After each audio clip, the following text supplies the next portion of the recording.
দর্শক বন্ধুরা, finally launch হয়েছে টেকনোর একটি নতুন স্মার্টফোন। আর এই ফোনটির নাম টেকনো স্পার্ক 30C। এই ফোনটিকে বলতে পারেন বাজেট ক্যাটাগরিতে একটি ভালো স্মার্টফোন। আর ফোনটির হাইলাইটেড পয়েন্ট হচ্ছে এই ফোনেতে আছে মিডিয়াটেক হিলিও G81 চিপসেট, আরও থাকছে 50 মেগাপিক্সেলের ক্যামেরা সেটআপ এবং ভালো ডিজাইন। সো সব কিছু মিলিয়ে ফোনটি কেমন হবে আর বাংলাদেশের মার্কেটে ফোনটি কবে লঞ্চ হবে, এই সবগুলো বিষয় নিয়ে আলোচনা করব আজকের এই ভিডিওতে। সো পুরো ভিডিওটি মনোযোগ সহকারে অবশ্যই দেখবে।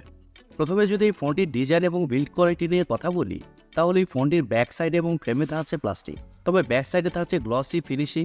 আর একেবারে উপরের দিকে গোল সার্কেলের মধ্যে রাখা হয়েছে ক্যামেরা মডিউল, যা দেখতে কিন্তু ভালোই লাগছে। প্রিমিয়াম ক্যাটাগরির ডিজাইন বলতে পারে। আর এই সেম ডিজাইন আমরা Redmi 14C ওই ফোনটিতেও দেখতে পেয়েছি। ভালো ব্যাপার হচ্ছে এই ফোনে আছে IP54 dust and splash resistant, অর্থাৎ এই ফোনটিতে হালকা পানির ছেটা ফোটা এবং ধুলো ময়লা ঢুকছে না। আর ফোনটিতে আপনারা সব ধরনের পোর্টস অ্যান্ড বাটনও পেয়ে যাচ্ছেন, যেমন 3.5mm headphone Jack, Type-C slot ইত্যাদি। এই ফোনে ব্যবহার করা হয়েছে সাইড মাউন্টেড ফিঙ্গারপ্রিন্ট সেন্সর, যা যথেষ্ট ফাস্ট এবং অ্যাকুরেট। আর ফোনটিতে আপনারা দুইটি সিম কার্ডের পাশাপাশি একটি মাইক্রোএসডি কার্ড ব্যবহারের সুযোগ পাচ্ছেন। ফোনটি মার্কেটে দুইটি কালার ভেরিয়েন্টে লঞ্চ হয়েছে, ব্ল্যাক এবং হোয়াইট। সো ওভারঅল সব কিছু মিলে এই ফোনটির ডিজাইন ল্যাঙ্গুয়েজ আপনাদের কাছে কেমন লেগেছে, কমেন্ট করে আপনাদের মূল্যবান মতামত অবশ্যই জানাবেন। ফোনটির ডিসপ্লে নিয়ে কথা বলতে গেলে এই ফোনে থাকছে 6.67 ইঞ্চির একটি IPS LCD প্যানেল, যা HD+ একটি ডিসপ্লে। আর এর রেজলিউশন হিসেবে থাকছে 720x1600 পিক্সেল এবং আরও থাকছে 263 ppi ডেন্সিটি। তবে এই ডিসপ্লেতে ব্যবহার করা হয়েছে 120 Hz রিফ্রেশার। এর কারণে ডিসপ্লের টাচ রেসপন্স যথেষ্ট ভালো হবে। তবে ডিসপ্লে HD+ হওয়ার কারণে ডিসপ্লেতে শার্পনেসের ঘাটতি ফিল করবে। আমার মনে হয় ফোনটিতে ফুল HD+ এর ডিসপ্লে থাকা প্রয়োজন ছিল। HD+ এর ডিসপ্লে এই সময় এসে মেনে নিতে একটু কষ্টই হচ্ছে। ফোনটির সফটওয়্যার এবং পারফরমেন্স হিসাবে ফোনে থাকছে Android 14, যার ব্যাকএন্ডে থাকছে iOS। আর ফোনটিতে চিপসেট হিসেবে থাকছে মিডিয়াটেক হিলিও G81 চিপসেট এবং জিপিইউ হিসেবে থাকছে Mali G52 MC2। দর্শক বন্ধুরা, মিডিয়াটেক হিলিও G81 এই চিপসেটটা মোটামুটি ভালো একটি চিপসেট, আর এর আন্তত স্কোর 2,50,000-এর উপরে। পাশাপাশি Mali G52 এই জিপিইউ থাকার কারণে এন্ট্রি লেভেলের গেমসগুলো এই ফোনটিতে আপনারা খুব ভালোভাবে প্লে করতে পারবে।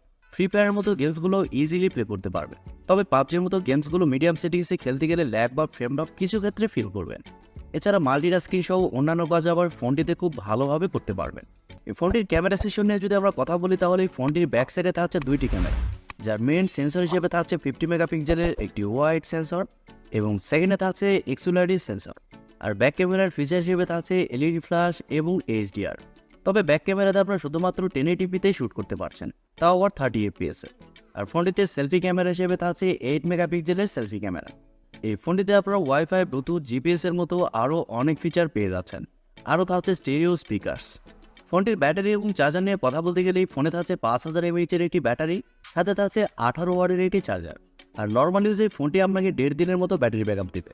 আর আপনি যদি হেভি ইউজার হন, তারপরে এই ফোনটা আপনাকে সারাদিনের কাছাকাছি ব্যাটারি ব্যাকআপ দিবে। এবারে কথা হচ্ছে বাংলাদেশের মার্কেটে এই ফোনটি কবে আসছে।